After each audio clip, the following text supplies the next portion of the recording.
반도체 업황 한파다, 실적 부진이다 말이 많았죠. 아직 업황이 안 좋은 상태임에도 불구하고 많은 분들이 기대하고 있는 건 이제 바닥을 찍고 반등하지 않을까 하는 겁니다.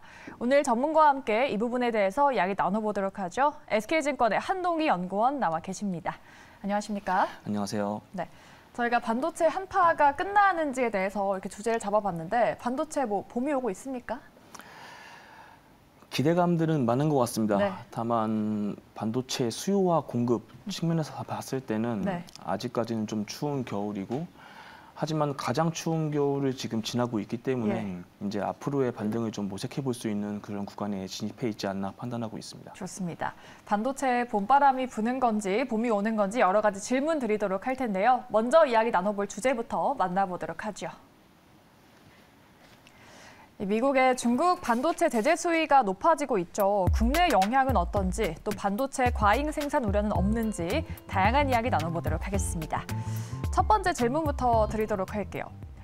작년 말부터 미국의 대중 반도체 압박이 본격화가 됐죠. 여기에 최근에는 네덜란드와 일본이 이 미국의 중국 제재에 동참하기로 하면서 중국의 반도체 산업에 대한 압박이 더 커진 것 같습니다.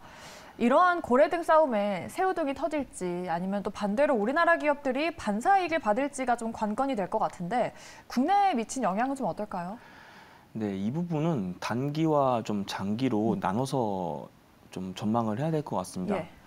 일단은 지금 반도체 업황이 역대급 지금 수요 부진에 지금 직면해 있는 상황에서 미국이 중국에 대한 반도체 장비 수출 등등 규제와 이 규제를 이제 일본과 네덜란드가 동참하는 분위기로 가게 되면 반도체 공급 관점에서는 중국은 당장 투자를 원하는 만큼 좀 하기 여의치 않을 수 있다. 그러니까 공급의 증가율 자체가 조금 둔화될 수 있기 때문에 단기적으로는 반도체 수급 여건 상황에서는 좀 긍정적인 부분이라고 볼 수 있겠습니다. 지금 미국이 중국에 대한 장비 수출만 놓고 봤을 때 중국의 CXMT나 YMTC 같이 메모리 업체들, 그리고 SMIC 같은 파운드리 업체들 최선단 공정에 좀 포커스를 맞춰서 해당 공정에 대한 장비 수출을 허락하지 않는다로 가고 있기 때문에 중국 관점에서는 선단 공정에서의 캐파를 늘리고 경쟁력을 좀 제고해야 되는 목표를 가지고 있는 상황에서는 그 계획 대비 좀 암초를 만났다라고 바라볼 수 있겠고요. 네. 기술적인 격차 관점에서도 한국과 중국과의 좀 기술 격차가 좀 좁혀지는 이런 것들을 좀 우려하시는 분들이 많고 앞으로도 계속 그 리스크는 있다라고 바라보고 있지만 이 선단 공정에서의 병목이 발생할 수밖에 없기 때문에 한국과의 격차가 그리고 글로벌 시장 내에서 중국이 차지하는 그 입지가 빠르게 올라올 것을 막기 위한 정책이기 때문에 단기적으로는 한국에 좀 긍정적이다라고 바라볼 수 있겠습니다. 네. 다만 장기적으로는 조금 복잡한 좀 부분들이 많은데요. 일단 기본적으로 중국에 대한 규제는 중국 국적을 가지고 있는 반도체 업체만을 대상으로 하는 게 아니라 중국 내에 있는 이제 외작의 반도체 기업들도 다 같이 그 대상에 포함되어 있다고 저희는 판단을 하고 있어요. 삼성전자와 하이닉스, 국내 메모리 업체 관점에서 바라봤을 때 삼성전자의 시안팹 낸드, 그리고 하이닉스의 우시팹 디램, 그리고 작년에 인수했던 솔리다임도 다 중국에 위치를 해 있고요. 지금 단기적으로는 1년 유예를 받았기 때문에 장비 수입에 대해서는 크게 문제가 없을 거라 바라보고 있지만 반도체 그 팹에 대한 계획들은 당장 1년을 바라보고 투자하는 것들이 아니라 2년, 3년, 4년 장기를 바라보고 투자를 하는 관점에서 미국의 이 정책이 어떻게 바뀔지 모른다. 라는 리스크를 감안해 본다고 하면 한국 기업들도 그 사이에 바뀔 수 있는 그 정책에 대비해서 중국 내에 위치한 그 생산 능력이 사라질 것들을 대비해서 중복 투자를 해야 되는 사이클도 올 수가 있기 때문에 어떻게 보면 비용적으로 비효율적인 사이클을 맞이할 수도 있다. 관점에서 우리한테도 장기적으로 리스크는 존재한다라고 좀 판단을 하고 있습니다. 네. 단기적으로 중국의 성장성에 대한 리스크가 줄어들었을 수는 있지만 중장기적으로는 조금 고민스러운 부분이 있다라고 하셨어요. 사실 1년 전에 저희가 반도체 공급 부족 사태가 있었을 때 반도체 기업들이 대규모로 생산 능력을 확충했죠. 그때 그러니까 2023년에 반도체 공급 과잉 가능성에 대해서 그때부터 지적이 계속 나왔었는데 정말 현실이 된 게 아닌가 싶습니다. 지금 전 세계 각 나라들이 반도체 생산 증대에 집중을 하고 있는 상황인데 이 과잉 생산에 대한 우려는 어느 정도일까요? 일단 과잉 생산 때문에 지금 이제 저희가 다운 사이클을 지금 겪고 있는 거고요. 다만 이거는 경쟁적인 증설이 원인이었다라고만 보기에는 조금 다른 요소도 많은 것 같아요. 일단은 코로나 때문에 이제 비대면에 대한 수요가 증가하면서 PC라든지 태블릿 같이 IT 수요들이 예상보다 빠르게 올라왔었고, 이걸 이제 뉴 노멀로 이제 받아들이기 시작하면서 이제 그게 베이스가 되어 왔고요. 그것들을 이제 고객사들은 반도체 업체들의 요구를 했기 때문에 그 기준에 맞춰서 갔던 것들인데, 그 이후에 이제 뭐 역대급 금리 인상 사이클과 그리고 강달러에 따른 이제 경기 침체 같이 오다 보니까 소비자들의 구매력이 떨어질 수밖에 없게 되고, 그러다 보니까 소비가 둔화가 되면서 지금 그 두 가지가 같이 좀 맞물려 있는 현상이다라고 바라보고 있어요. 두 번째는 뭐 옛날에 세계화 시대라는 얘기들을 많이 했었는데 이제는 탈세계화 시대에 접어들었다고 저희는 판단을 하고 있습니다. 반도체 관점에서 바라봤을 때 애초에 미국이 중국에 대한 규제를 하는 것도 탈세계화에 대한 움직임들이고 각 국가들이 반도체가 이제 국가적 전략 물자화가 되면서 반도체 생산과 그리고 그 밸류 체인을 다 내재화하고 싶어지게 되면서 어떻게 보면은 글로벌 수요 대비해서는 조금 더 많이 생산을 할 수밖에 없던 그런 사이클이지 않나 판단을 하고 있고요. 이제 그 다운 사이클을 지금 지나고 있고, 지금 저희가 이제 기대해야 될 것들은 이제 경기에 대한 수요 회복을 지금 좀 기대해야 되는 상황이고, 공급 관점에서도 지금 거의 대부분의 업체들이 인위적으로나 자연적으로 지금 감산과 투자를 크게 줄이고 있는 상황이기 때문에 빠르게 빠지고 있는 수요를 지금 공급으로 캐치업하기 위한 노력들이 같이 진행 중이다라고 말씀드리겠습니다. 네. 감산과 투자를 줄이고 있는 상황에서 뭐 사실 이번에도 인텔 CEO도 글로벌 반도체 시장이 좀 유례없는 공급 과잉 상황이다라고까지 말을 했잖아요. 좀 지켜봐야 될 것 같은데, 이 인텔의 실적 쇼크에서 볼 수 있었듯이 PC 중심의 시대가 이제는 좀 끝나가고 있지 않나 싶습니다. 이제는 시스템 반도체, 이 비메모리 반도체가 반도체 기업들의 경쟁력의 키가 될까요? 아무래도 과제이죠. 일단 한국 같은 경우에는 워낙 메모리 위주로 성장을 해왔고요.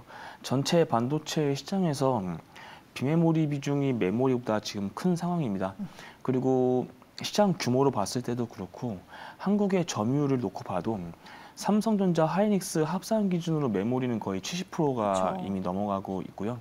낸드 같은 경우에는 그만큼은 아닙니다만 메모리 시장에서 이미 한국은 굉장히 높은 이미 지위를 가지고 있습니다. 다만 비메모리에서 바라봤을 때 뭐 비메모리 중에 일부 산업인 파운드리를 놓고 봤을 때는 삼성 파운드리의 글로벌 시장 점유율은 20%가 채 되지 않아요. 근데 비메모리 전체로 설계까지 같이 합쳐서 바라본다고 하면 한국의 비메모리 시장에서의 점유율은 5%도 되지 않을 것으로 보여지고 있기 때문에 시장 규모나 앞으로의 성장 여력 관점에서 바라봤을 때는 비메모리가 굉장히 좀 중요해질 수 있겠고요.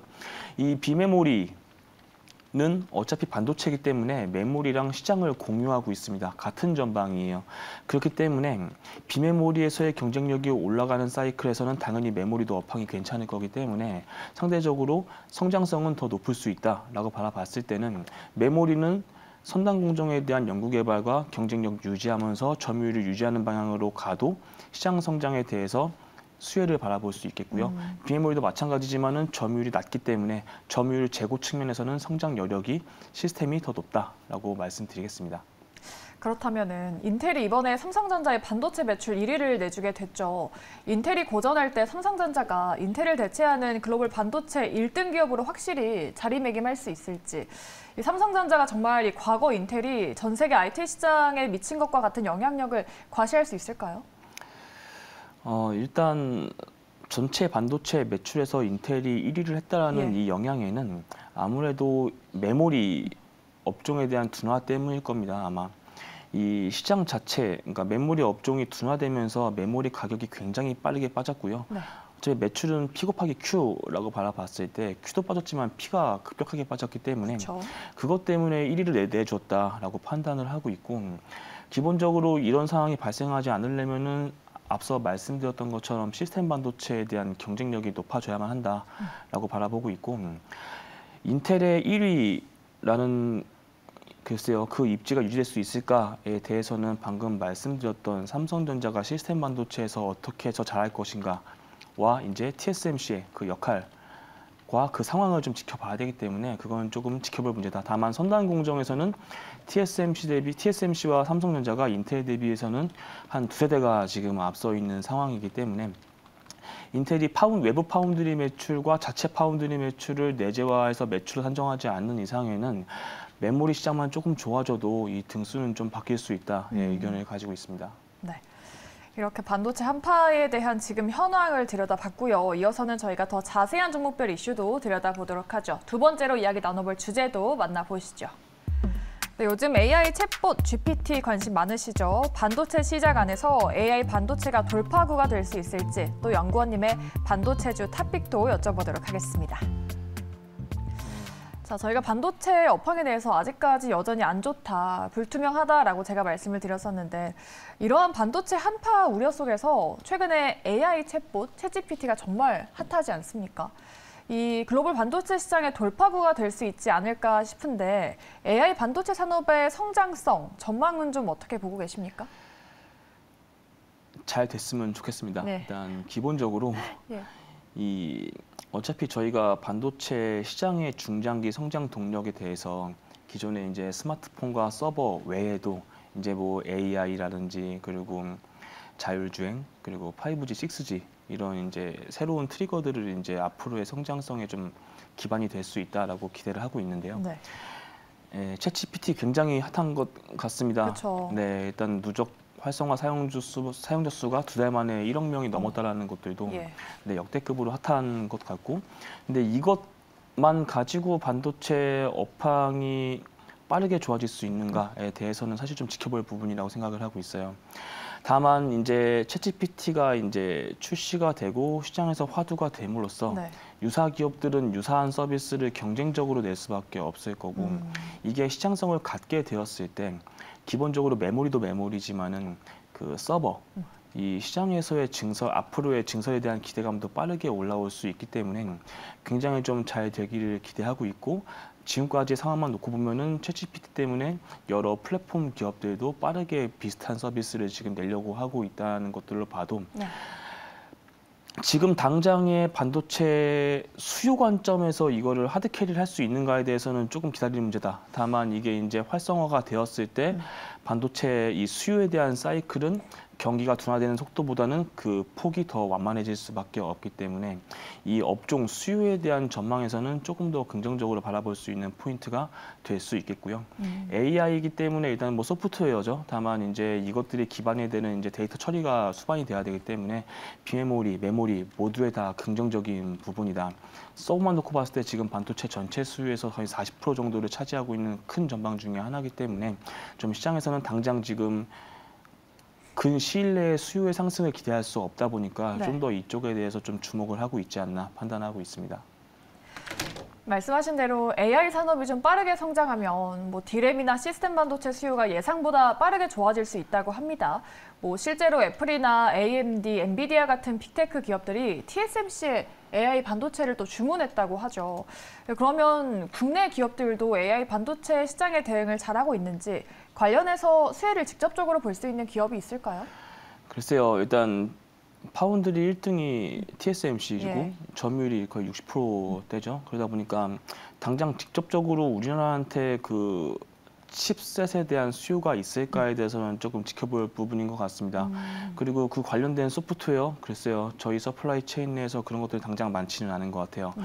다만 그쪽에 대한 증설이 발생하면 아까도 말씀을 드렸지만 반도체 전반의 수요가 올라오고 메모리 수요도 같이 올라오기 때문에 국내 기업들, 삼성전자, 하이닉스가 그 수요를 볼 수밖에 없고 그렇게 상황이 좋아지면은 관련 서플라이 체인도 다 그 낙수 효과를 볼 수밖에 없다.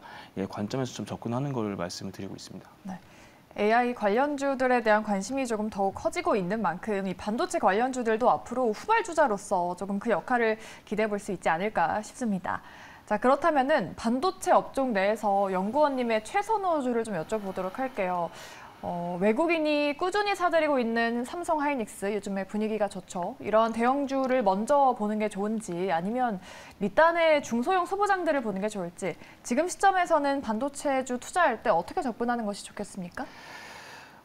일단 대형주 관점에서는 말씀드렸던 것처럼 외국인 수급도 조금 중요한데 네. 아무래도 삼성전자가 전체 우리나라 지수에서 차지하는 비중이 높다 보니까 예. 한국 코스피 지수가 상단을 뚫을 수 있는가 없는가에 대한 전망도 조금 중요할 부분 중에 하나일 수 있다고 생각합니다. 네.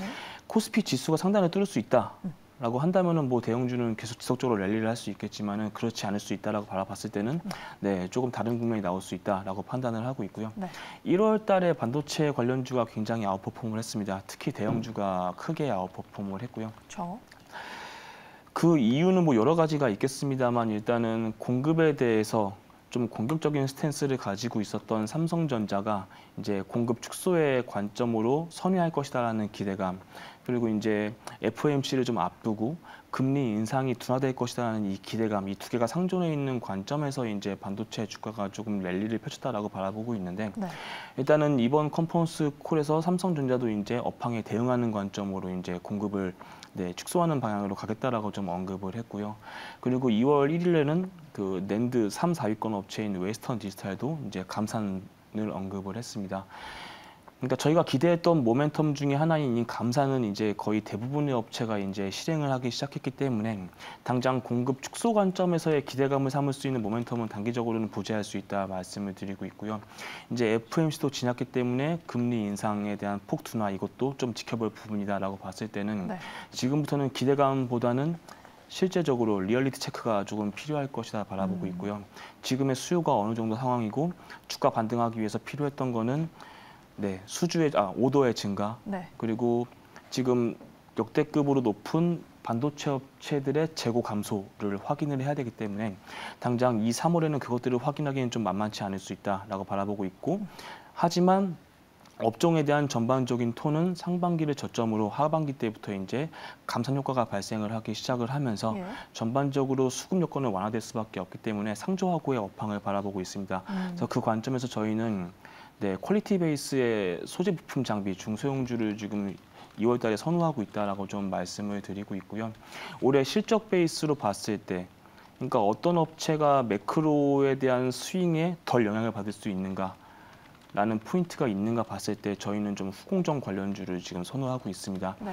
실질적으로 전공정 대비해서는 글로벌 후공정 올해 투자에 대한 규모 축소 양이 전공정 대비 작기 때문에 상대적으로 좀 더 양호한 실적이 나올 수 있다. 그리고 후공정은 점점 미세화에 따른 고도화 컨셉의 투자가 같이 진행이 되고 있기 때문에 해당 분야의 수혜를 볼 수 있다라고 하면 더 긍정적일 수 있겠다라고 바라보고 있고요. 올해 업황이 회복되는 시점에 우리가 바라볼 수 있는 거는 당연히 재고를 줄이기 위한 출하량 증가할 거고, 그렇게 되면은 후공정 가동률 증가가 같이 따라올 수밖에 없기 때문에 네. 후공정을 선호하고 있습니다. 관련주로는 이오테크닉스나 한미반도체, 파크시스템스, 그리고 DDR5 수혜주인 ISC, 두산 테스나 같은 업체들을 선호하고 있다라고 말씀드립니다. 네. 연구원님은 반도체 올해 상저하고의 흐름을 전망해 주셨고, 또 반도체 업황이 턴어라운드 한다면 대형주보다는 소보장주, 또 그 안에서 이오테크닉스, 한미반도체, 파크시스템즈, ISC, 두산테스나 이렇게 5종목을 콕 집어서 말씀해 주셨습니다. 올해 반도체 여러 가지 이슈들을 또 파헤쳐 봤는데요. 올해는 이제 반도체 업황에서 악재보다는 기대감이 커지는 한 해가 되지 않을까 싶습니다. 오늘 이 시간 SK증권 한동리 연구원과 함께했고요. 여기서 보내드리도록 하죠. 연구원님 오늘 말씀 고맙습니다. 감사합니다.